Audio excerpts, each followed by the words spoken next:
नसेल त्या दिवशी मग मी स्वतः काय निर्णय घ्यायचा ते घेऊन त्याच्यानंतर शेवटी आमची काय भूमिका करायची शेतकऱ्यांची होते तर एक आहे त्याच्यानंतर भावांतर आहे का मी त्या दिवशी सांगितलं आणि साहेबांनी सुद्धा मान्य केलं आमदार साहेब की भावांतर कायद्याचा जो विषय आहे तो मी कृषीमंत्री मुख्यमंत्र्यांसोबत चर्चा करतो या विषयावर चर्चा झाली पाहिजे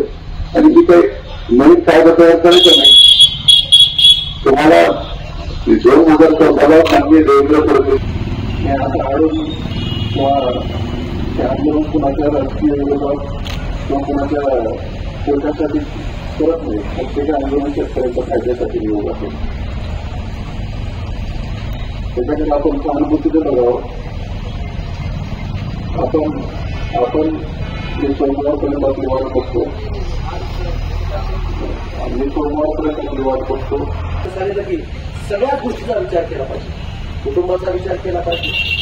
समाजाचा विचार केला पाहिजे आपल्या भागाचा विचार केला पाहिजे निसर्गाचा विचार केला पाहिजे आणि सातत्यानं गडबी पाणी संकटाच्या दिलेला असतो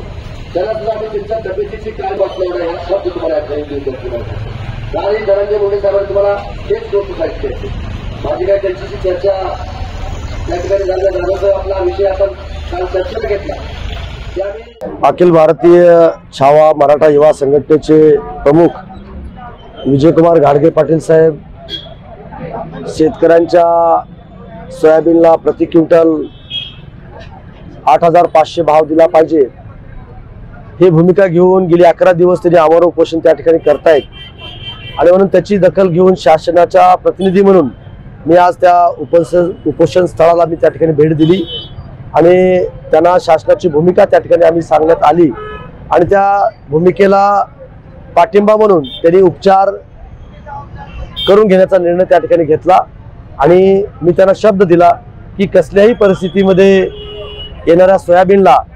महायुतीचं सरकार चांगला भाव त्या ठिकाणी देईल असा शब्द मी त्या ठिकाणी दिलेला आहे आणि लवकरच राज्याचे मुख्यमंत्री आणि राज्याचे कृषी मंत्री यांच्याकडे बैठक लावून त्यांच्या ज्या काही मागण्या रास्त मागण्या आहेत त्या मागण्याला त्याची दखल घेऊन त्याला न्याय देण्याची भूमिका हे महायुती सरकारची त्या ठिकाणी असणार आहे आणि म्हणून त्यांचं पहिलं पाऊल आम्ही त्यांना उपचार घेण्याची विनंती केली आणि ते उपचार घेण्याची विनंतीला त्यांनी मान देऊन त्यांनी उपचार घेण्याचा कबूल त्या ठिकाणी केले।